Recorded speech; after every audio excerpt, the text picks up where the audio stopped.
A very good evening. Thank you for joining me once again and giving me the pleasure of your company, if only for this short hour on a Sunday evening.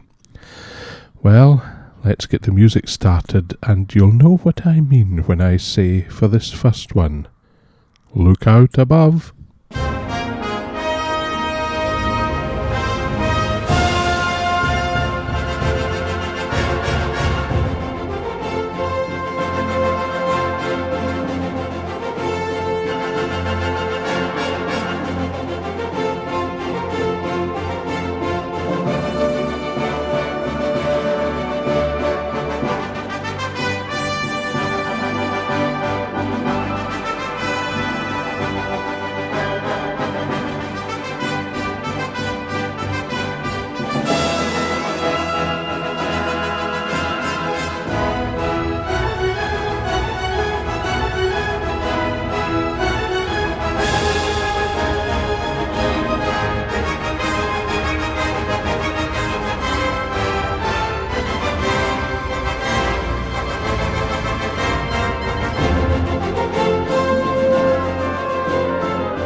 That was the BBC Philharmonic Orchestra conducted by Rumen Gamba, playing the descriptive main theme composed by the late Ron Goodwin for the 1964 war film about the RAF bombers 633 Squadron.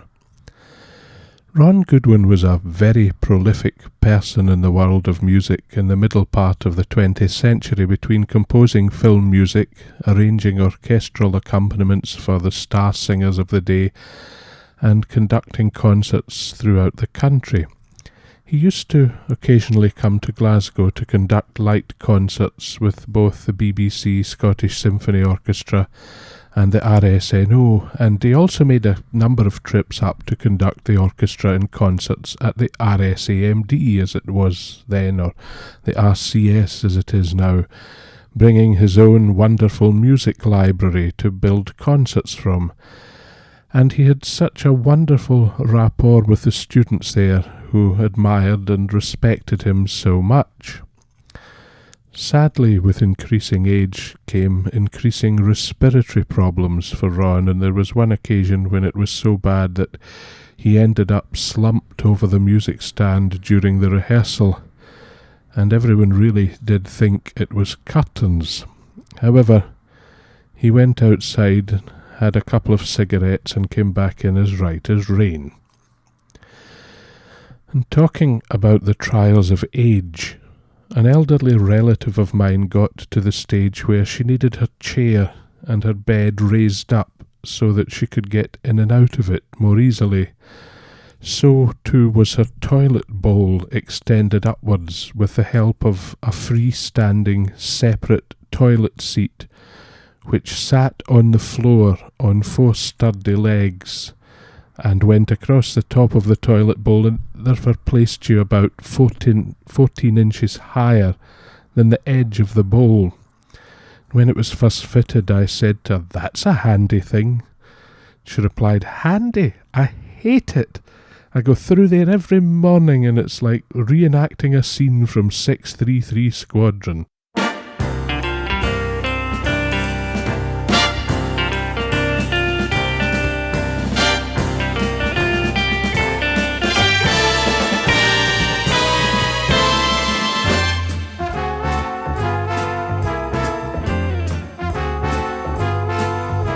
How lovely to sit here in the shade with none of the woes of man and maid. I'm glad I'm not young anymore.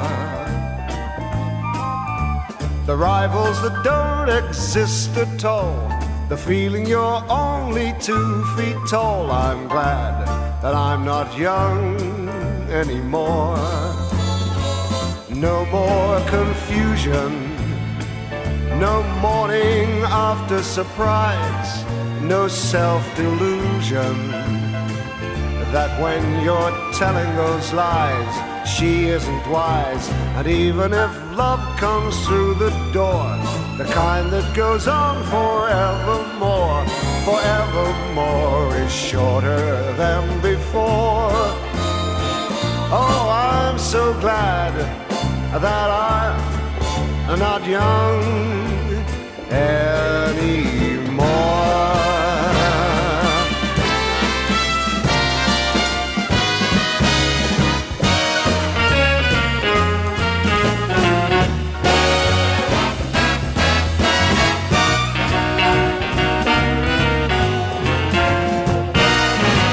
No more frustration, no star-crossed lover am I, no aggravation, just one reluctant reply. Lady, bye-bye, the fountain of youth is as dull as paint. Methuselah is my patron saint. I've never been so comfortable before. Oh, I'm so glad that I'm not young anymore.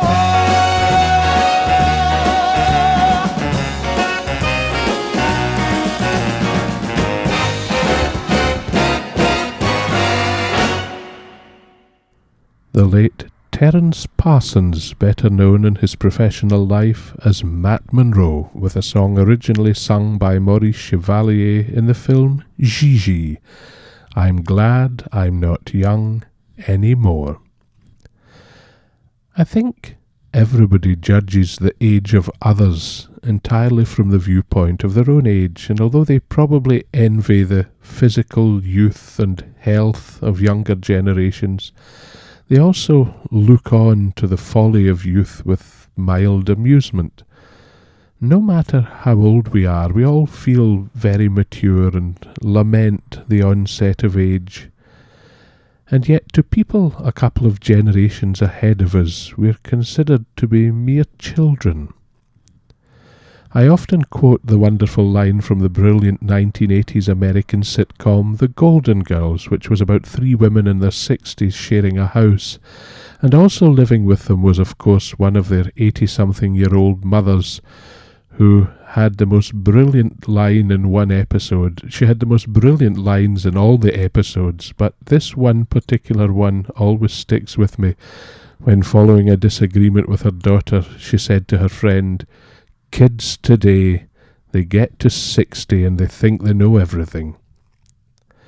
When I was young, I foolishly thought that in order for a tune to be a really great tune, it had to be clever and it had to be complicated, and in a way, in some ways anyway, a tune has to be a little bit clever to at least be interesting. But some tunes, I've said it before, are clever in their simplicity.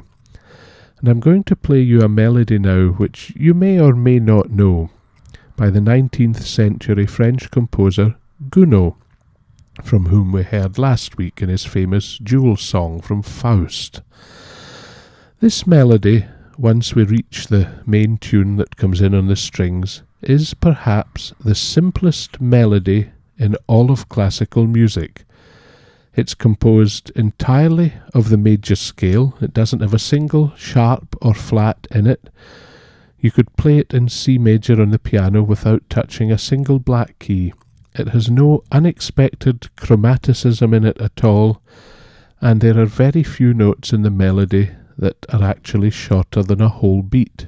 It couldn't be simpler, and yet I was entranced by the melody the first time I heard it, and I made the naive mistake of saying to my composition teacher, "It's so basic, I could have written that myself," to which he replied, "Maybe so, but you didn't, did you?" From Gounod's oratorio Mors et Vita, a Latin phrase which of course means life and death, the wonderful part which is called, in English justice, or by its Latin name, Judex.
That was Libor Persek conducting the Royal Liverpool Philharmonic Orchestra in the wonderfully dignified, sweeping yet simple melody Judex, which is of course Latin for justice.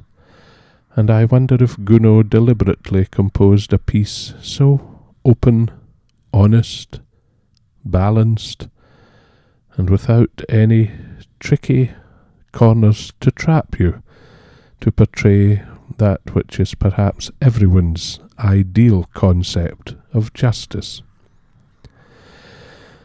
Next week will be, of course, the 25th programme since I started this mad idea of forcing my way into your living rooms on a Sunday evening, and I can hardly believe that a programme which I started off thinking would last at most maybe 4 to 6 weeks is going in a couple of weeks to have been running for half a year, 6 whole months. Because next week is a bit of a milestone, and all being well with the technology, I'm going to be repeating the format of the 10th episode and do the programme in a visual format too, so that you are coming into my living room, or into my study at least. And if you're extremely unfortunate, you'll be able to see me as well as hear me. But the added bonus will of course be that I'll be able to share with you some of my favourite musical and entertaining moments on film, just to add a little bit of another dimension to it. So, next week, 25th programme, a special extended edition in full visual format. So for once I'll have to wash my face and maybe even dust.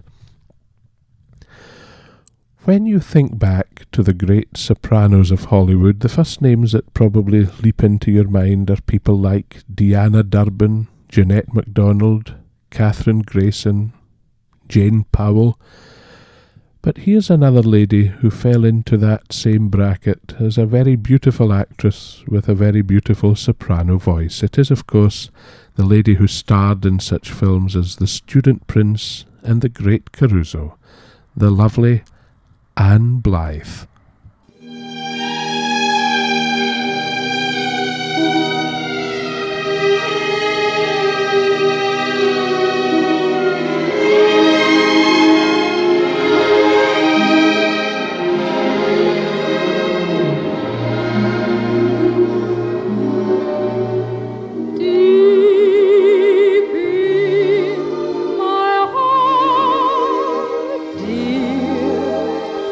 I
Deep in My Heart, Dear, from Sigmund Romberg's The Student Prince, sung by one of the last survivors of the golden age of Hollywood, Anne Blyth, who is still alive and, as far as I know, well at the age of 92, despite having retired completely from performing at the age of 57 in 1985. One of the most musically lavish but yet commercially least successful films that Anne Blyth appeared in was the 1955 film version, along with Howard Keel, of Kismet, that wonderful musical composed of music based on themes found in the music of the Russian composer Alexander Borodin. That show gave us such wonderful songs as And This Is My Beloved, Night of My Nights, Baubles, Bangles and Beads, all of which have been recorded in every conceivable form by every conceivable instrumentation, but none more so than the number that is perhaps the most famous item to have come from that particular musical.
The Man with the Golden Trumpet, Eddie Calvert, with the most famous song to come from the musical Kismet, Stranger in Paradise, which was of course based on the melody of the Polovetzian dance number 17 from Borodin's opera Prince Igor, which was already a very charming melody, but which became ravishing once George Forrest and Robert Wright gave it their Broadway treatment. It's very hard to overestimate the fame and popularity of Eddie Calvert in the UK in the 1950s, the decade in which he had the same number of UK number ones as this megastar.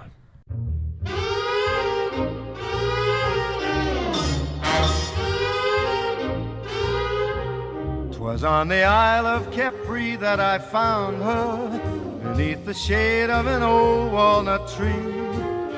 I can still see the flowers blooming around her where we met on the Isle of Capri. She was as sweet as a rose at the dawning, but somehow fate hadn't meant her for me. And though I sailed with the tide in the morning, still my heart's on the Isle of Capri. Summertime was nearly over, blue Italian sky above. I said, lady, I'm a rover, can you spare a sweet word of love? She whispered softly, it's best not to linger. And then as I kissed her hand, I could see she wore a lovely meatball on her finger. 'Twas goodbye at the Villa Capri.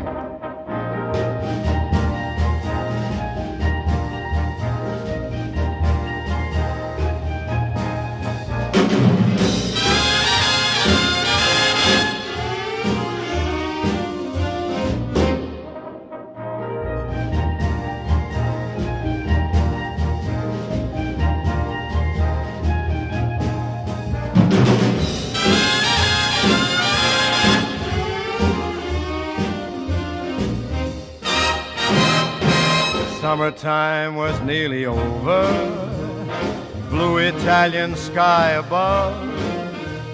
I said, lady, I'm a rover, can you spare a fine word of love? She whispered softly, it's best not to linger. And then as I kissed her hand, I could see she wore a plain golden ring on her finger. 'Twas goodbye on the Isle of Capri. 'Twas goodbye on the Isle of Capri. 'Twas goodbye on the Isle of Capri. Frank Sinatra taking us to the Isle of Capri. And now, just when you thought it was safe to go back into the kitchen, it's time for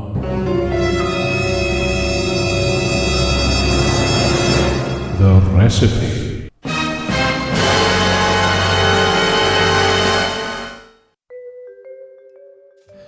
Now, if you usually use the recipe section as an excuse for a comfort break, you might be disappointed this week, as this is probably the quickest recipe to describe in my whole book. It's quick, useful, and an easy recipe both to make and to remember, as you have no weighing and only very basic measuring. Over the course of the 24 weeks this program has been running, one of the recipes that people always mention to me that they have had good use out of was the banana loaf. So here is its close cousin, an equally useful recipe and even easier to make. This is the sultana and bran loaf. Now you'll barely have to write this down, it's so quick and easy to remember. However, it does need to start the night before you're going to make it. So, the night before, take your mixing bowl that you're going to use and into it put a cup. Now, a measuring cup nowadays is generally accepted as being 250 ml, but to be honest, a teacup of indeterminate volume is fine, so long as you stick to the same teacup throughout the recipe. So into your bowl, put a cup of Kellogg's All Bran or any other make of the same kind of thing, a cup of sultanas, a cup of sugar, just granulated's fine, and a cup of milk. Whole milk's probably best, but I don't think it'll matter if you use semi-skimmed. Cover that with something, even if it's just a clean tea towel, and leave it overnight, or certainly for at least 3 to 4 hours at the very least. Next day, when you come to make it, uncover it, add to it a cup of self-raising flour and 1 egg. Mix that and put it into a greased and lined 1 pound loaf tin, the 1 pound tin being the smaller of the two usual sizes, and in order to line it, just cut a rectangle of greaseproof paper to fit the bottom of the tin, and after you've greased the whole tin either with your oil or your butter, fit that rectangular into the bottom and it'll stick to the grease. Or better still, if you have these all over loaf tin paper liners, you won't even have to grease the tin, you just stick that in. Bake that in an oven that has been preheated to 180 degrees Celsius, which is gas mark 4. It'll probably take an hour, but I would have a check on it after 45 or 50 minutes. You'll know it's done when the top is slightly crusted and springy to the touch, and at that point you take it out and let it stand in the tin for 10, 15, maybe even 20 minutes, then turn it out, peel the paper off and cool it on a rack. Thereafter, store it in an airtight tin, and it will be delicious, sliced and served with good quality butter. And so there you are. There's no butter in the loaf itself, and the only fat is from the milk and probably the minuscule trace of fat that there is in the egg yolk, and it's also a very high fibre loaf. And as Joan Savage used to say when introducing a sentimental song, if you are easily moved, this one'll shift you altogether.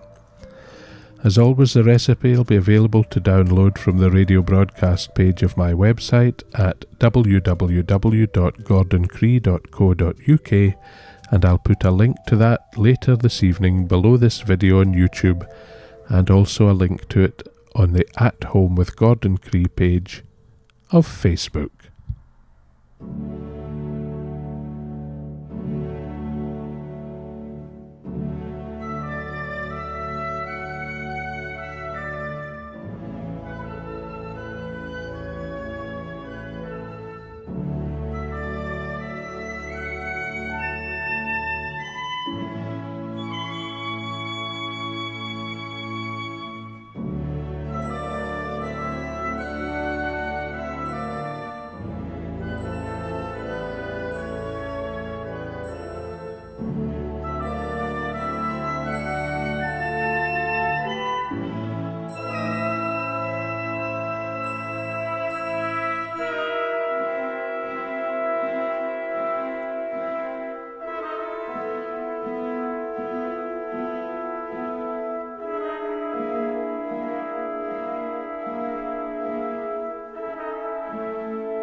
probably the most famous overture from any musical, and one of the few that's a standalone piece unconnected with any other music in the show, and one of the very, very few that has come to be considered a legitimate concert piece in its own right, the Carousel Waltz, played by the Philharmonia Orchestra, and we have no notification at all of who was conducting that. Carousel is, of all musicals of its time, perhaps the most operatic in its styling, and the music in it is of a very high quality indeed.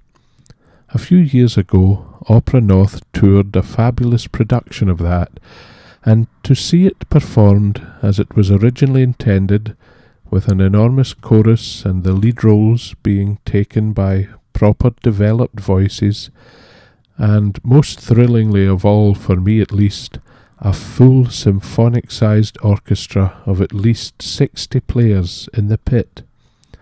As soon as the orchestra struck up, and after that initial build-up it hit that glorious tune, you could almost hear the hair standing on end on the back of every neck in the auditorium.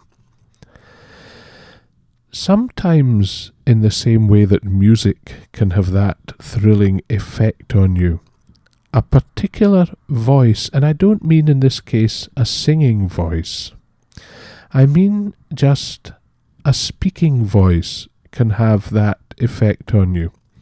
Many years ago I saw a touring production of Sheridan's The Rivals, in which Sir Anthony Adverse and Mrs. Malaprop were being played by two legends, George Baker and Stephanie Cole. Of course, being a proper legit play, there was no amplification of any sort, and the actors were relying entirely on their own vocal technique to make the dialogue heard. Now, I've come to realise that sound is all relative.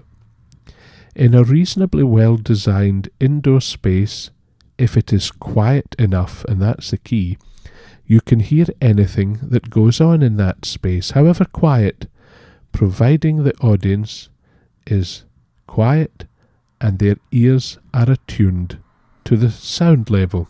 So, for example, if you go to see a production that is heavily amplified, like a modern musical or a pop concert, your ears get accustomed to that louder level, and the audience's listening focus becomes set at that level, and so when someone's microphone breaks down, you can't hear them at all.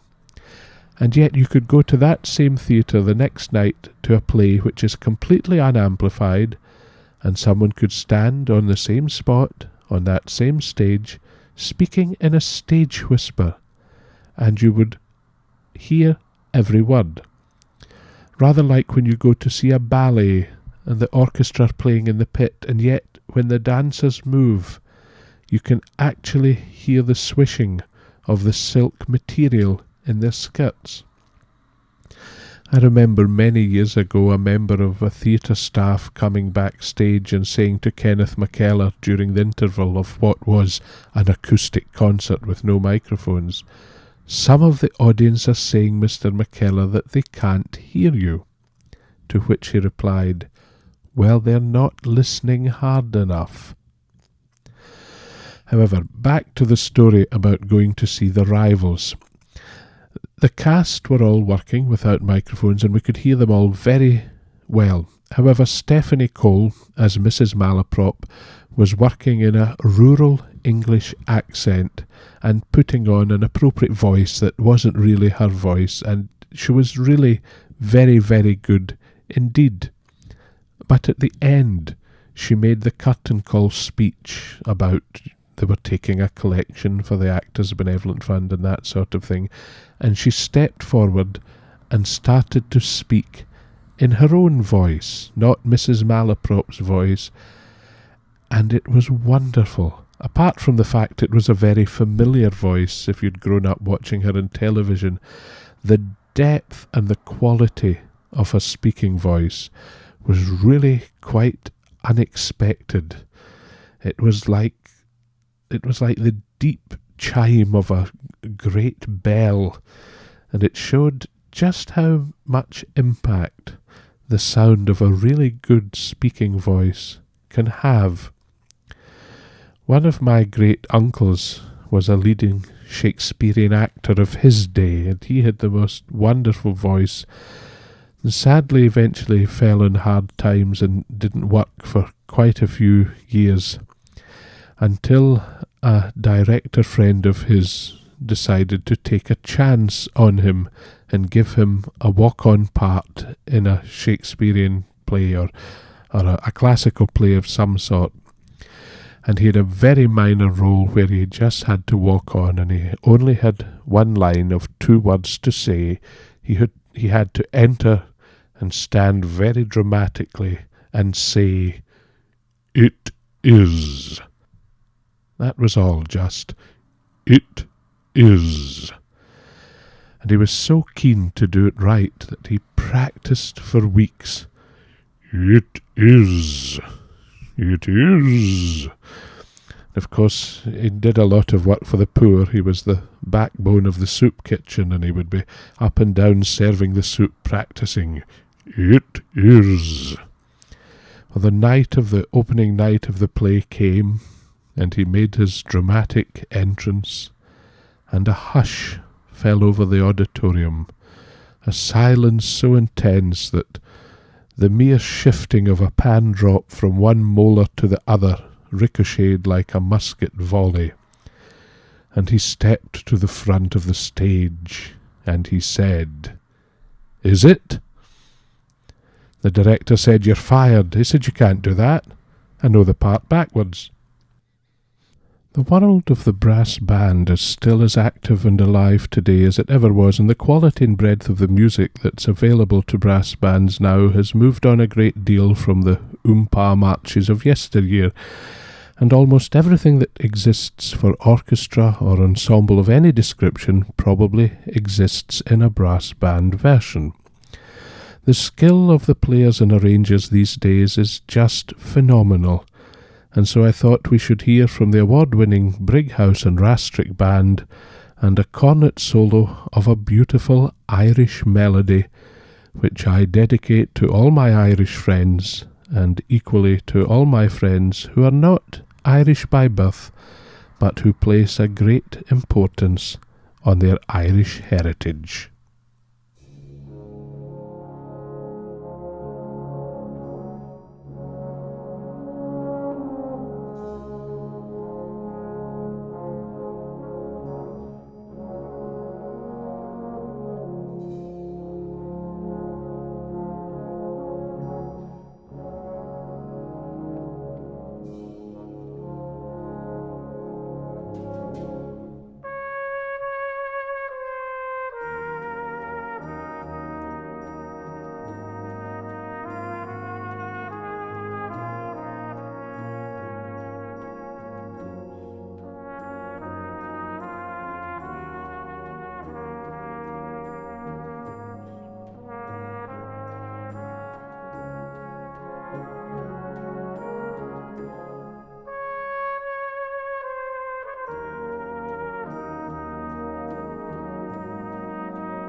the beautiful Irish song Carrickfergus, played by the Brighouse and Rastrick Band, conducted by David Hust. One of the frustrations nowadays of music in digital formats, brilliant though that in itself may be, is that you don't get all the finer details that you used to get on the sleeve notes. And nowhere that this particular track is available actually tells you conclusively who was playing that magnificent cornet solo.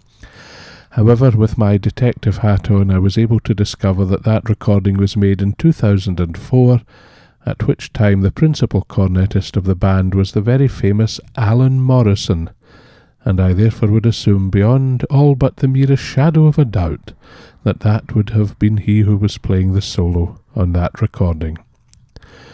Well, some may wish that they were in Carrickfergus, but I wish there were more minutes in an hour, because again, our hour together is almost gone.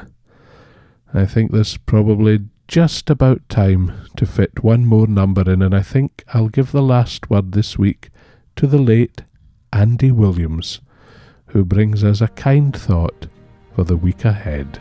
May each day in the week be a good day. May the Lord always watch over you,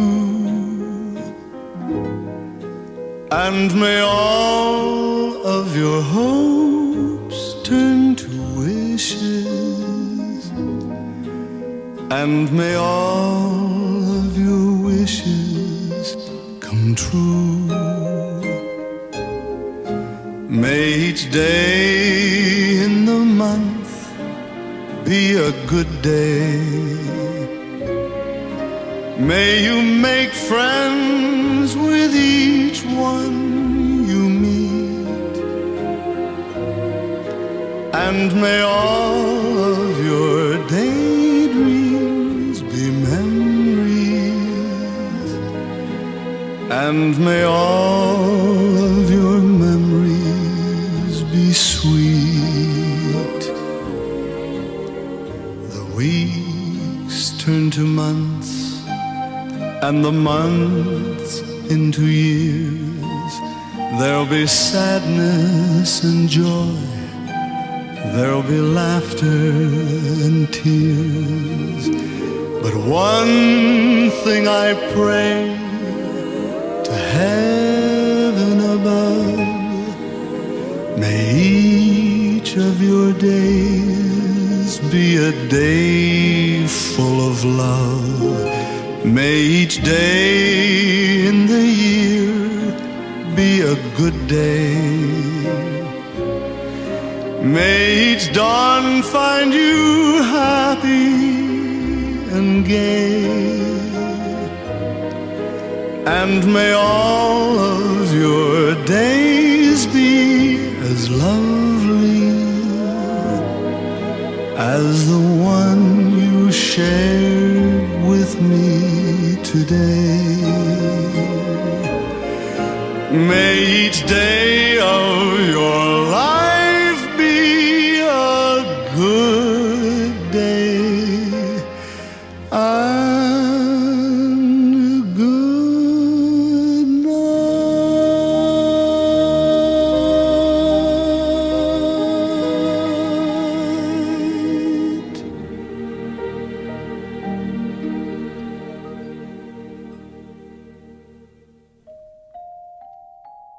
Well, I hope each day of the week ahead is a good day for you, and perhaps you'll have the time and inclination to try and make at least one day of your week a slightly better day for someone else too. I'll be back at the same time in the same place next Sunday evening for the special extended 25th programme, which will, as I said, be a video edition, which will allow me to share with you some of my favourite music video clips for a change. But until next Sunday, take care of yourselves and anyone else who's within reach. Bye for now.